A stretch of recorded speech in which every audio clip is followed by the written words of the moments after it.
ಇನ್ನೊಂದು ಕಡೆ ಸರ್ ಈಗ ಕೇಂದ್ರದಿಂದ ಅನುದಾನ ಬಂದಿಲ್ಲ. KH ಮುನಿಯಪ್ಪ ಟಿಕೆಟ್ ಕೊಟ್ಟರೆ ಈಗಾಗಲೇ ನಾವು ಶಾಸಕರ ರಾಜೀನಾಮೆ ಕೊಡ್ತೀವಿ ಅಂತೇಳಿ UT ಖಾದರ್ನ ಭೇಟಿ ಹಾಕೊಂತಿದ್ದಾರೆ ಸರ್. ಕಾಂಗ್ರೆಸ್ನಾಗ ಅಸಮಾಧಾನ ಇನ್ನೂ ಜಾಸ್ತಿ ಆಗ್ತಿದೆ ಅಂತ ನೋಡಿ. ಇವತ್ತು ಟಿಕೆಟ್ ವಿಚಾರದಲ್ಲಿ ಅವ್ರ ಪಾರ್ಟಿಲಿ ಕೂಡ ಸಾಕಷ್ಟು ಗೊಂದಲಗಳದಾವೆ.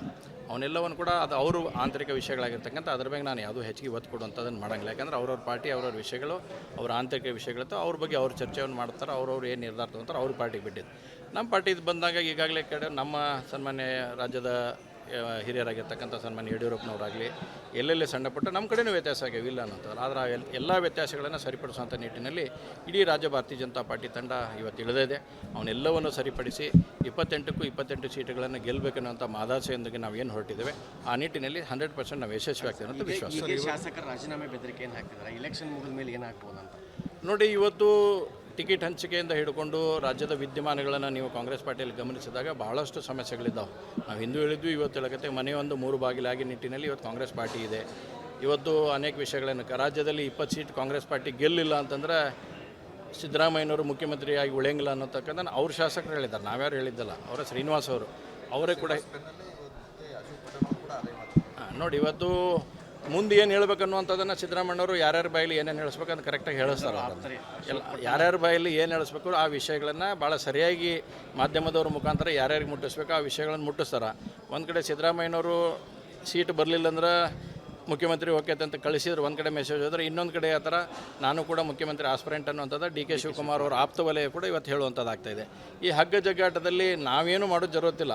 ಇವತ್ತು ಜನ ಅವರಿಗೆ ಭಾಳ ಒಳ್ಳೆ ಕಂಫರ್ಟಬಲ್ ಮೆಜಾರಿಟಿ ಕೊಟ್ಟಾರ. ನಮಗೆ ವಿರೋಧ ಪಕ್ಷ ನಾಯಕರೇ ಕೊಟ್ಟಾರ. ನಾವೊಬ್ಬ ರಚನಾತ್ಮಕ ವಿರೋಧ ಪಕ್ಷ ಆಗಿ ನಾವೇನು ಹೋರಾಟ ಮಾಡಬೇಕು ಆ ಹೋರಾಟ ಮಾಡ್ತೇವೆ.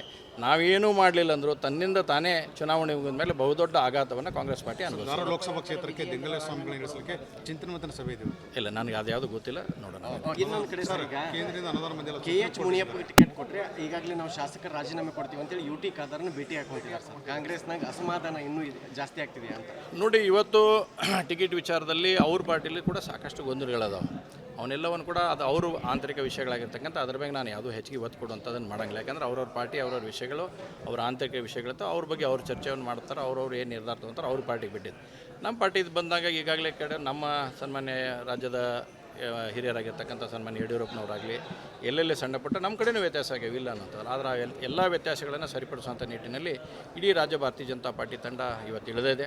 ಅವನ್ನೆಲ್ಲವನ್ನು ಸರಿಪಡಿಸಿ 28ಕ್ಕೂ 28 ಸೀಟುಗಳನ್ನು ಗೆಲ್ಲಬೇಕನ್ನುವಂಥ ಮಾದಾಸೆಯೊಂದಿಗೆ ನಾವು ಏನು ಹೊರಟಿದ್ದೇವೆ ಆ ನಿಟ್ಟಿನಲ್ಲಿ 100% ನಾವು ಯಶಸ್ವಿ ಆಗ್ತೇವೆ ಅಂತ ವಿಶ್ವಾಸ. ಶಾಸಕರ ರಾಜೀನಾಮೆ ಬೆದರಿಕೆ ಏನು ಹಾಕ್ತಿದ್ದಾರೆ? ಇಲೆಕ್ಷನ್ ಮುಗಿದ ಮೇಲೆ ಏನಾಗ್ಬೋದು ಅಂತ ನೋಡಿ. ಇವತ್ತು ಟಿಕೆಟ್ ಹಂಚಿಕೆಯಿಂದ ಹಿಡ್ಕೊಂಡು ರಾಜ್ಯದ ವಿದ್ಯಮಾನಗಳನ್ನು ನೀವು ಕಾಂಗ್ರೆಸ್ ಪಾರ್ಟಿಯಲ್ಲಿ ಗಮನಿಸಿದಾಗ ಬಹಳಷ್ಟು ಸಮಸ್ಯೆಗಳಿದ್ದಾವೆ. ನಾವು ಹಿಂದೂ ಹೇಳಿದ್ವಿ, ಇವತ್ತು ಹೇಳಕತ್ತೆ ಮನೆಯೊಂದು 3 ಬಾಗಿಲಾಗಿ ನಿಟ್ಟಿನಲ್ಲಿ ಇವತ್ತು ಕಾಂಗ್ರೆಸ್ ಪಾರ್ಟಿ ಇದೆ. ಇವತ್ತು ಅನೇಕ ವಿಷಯಗಳನ್ನು ರಾಜ್ಯದಲ್ಲಿ 20 ಸೀಟ್ ಕಾಂಗ್ರೆಸ್ ಪಾರ್ಟಿ ಗೆಲ್ಲಿಲ್ಲ ಅಂತಂದರೆ ಸಿದ್ದರಾಮಯ್ಯನವರು ಮುಖ್ಯಮಂತ್ರಿಯಾಗಿ ಉಳಿಯಂಗಿಲ್ಲ ಅನ್ನೋತಕ್ಕಂಥ ಅವ್ರ ಶಾಸಕರು ಹೇಳಿದ್ದಾರೆ, ನಾವ್ಯಾರು ಹೇಳಿದ್ದಲ್ಲ. ಅವರ ಶ್ರೀನಿವಾಸ್ ಅವರು ಅವರೇ ಕೂಡ ನೋಡಿ. ಇವತ್ತು ಮುಂದೆ ಏನು ಹೇಳ್ಬೇಕನ್ನುವಂಥದ್ದನ್ನು ಸಿದ್ದರಾಮಯ್ಯವರು ಯಾರ್ಯಾರ ಬಾಯಲ್ಲಿ ಏನೇನು ಹೇಳಿಸ್ಬೇಕು ಅಂತ ಕರೆಕ್ಟಾಗಿ ಹೇಳಿಸ್ತಾರೆ. ಎಲ್ಲ ಯಾರ್ಯಾರ ಬಾಯಲ್ಲಿ ಏನು ಹೇಳಿಸ್ಬೇಕು ಆ ವಿಷಯಗಳನ್ನು ಭಾಳ ಸರಿಯಾಗಿ ಮಾಧ್ಯಮದವ್ರ ಮುಖಾಂತರ ಯಾರ್ಯಾರಿಗೆ ಮುಟ್ಟಿಸ್ಬೇಕು ಆ ವಿಷಯಗಳನ್ನು ಮುಟ್ಟಿಸ್ತಾರೆ. ಒಂದು ಕಡೆ ಸಿದ್ದರಾಮಯ್ಯನವರು ಸೀಟ್ ಬರಲಿಲ್ಲ ಅಂದ್ರೆ ಮುಖ್ಯಮಂತ್ರಿ ಹೋಗ್ಯತೆ ಅಂತ ಕಳಿಸಿದ್ರು, ಒಂದು ಕಡೆ ಮೆಸೇಜ್ ಹೋದ್ರೆ, ಇನ್ನೊಂದು ಕಡೆ ಆ ಥರ ನಾನು ಕೂಡ ಮುಖ್ಯಮಂತ್ರಿ ಆಸ್ಪರೆಂಟ್ ಅನ್ನುವಂಥದ್ದು DK ಶಿವಕುಮಾರ್ ಅವರ ಆಪ್ತ ವಲಯ ಕೂಡ ಇವತ್ತು ಹೇಳುವಂಥದ್ದಾಗ್ತಾಯಿದೆ. ಈ ಹಗ್ಗ ಜಗ್ಗಾಟದಲ್ಲಿ ನಾವೇನು ಮಾಡೋದು ಜರುತ್ತಿಲ್ಲ. ಇವತ್ತು ಜನ ಅವರಿಗೆ ಭಾಳ ಒಳ್ಳೆ ಕಂಫರ್ಟಬಲ್ ಮೆಜಾರಿಟಿ ಕೊಟ್ಟಾರ. ನಮಗೆ ವಿರೋಧ ಪಕ್ಷ ನಾಯಕರೇ ಕೊಟ್ಟಾರ. ನಾವೊಬ್ಬ ರಚನಾತ್ಮಕ ವಿರೋಧ ಪಕ್ಷ ಆಗಿ ನಾವೇನು ಹೋರಾಟ ಮಾಡಬೇಕು ಆ ಹೋರಾಟ ಮಾಡ್ತೇವೆ. ನಾವೇನೂ ಮಾಡಲಿಲ್ಲ ಅಂದರೂ ತನ್ನಿಂದ ತಾನೇ ಚುನಾವಣೆ ಮುಗಿದ ಮೇಲೆ ಬಹುದೊಡ್ಡ ಆಘಾತವನ್ನು ಕಾಂಗ್ರೆಸ್ ಪಾರ್ಟಿ ಅನುಭವಿಸಿದೆ. ಲೋಕಸಭಾ ಕ್ಷೇತ್ರಕ್ಕೆ ದಿಂಗಲ ಸ್ವಾಮಿಗಳನ್ನು ಇಳಿಸಲಿಕ್ಕೆ ಚಿಂತನ ಮಂಥನ ಸಭೆ ಇದೆ. ಇಲ್ಲ, ನನಗೆ ಅದು ಯಾವುದು ಗೊತ್ತಿಲ್ಲ, ನೋಡೋಣ.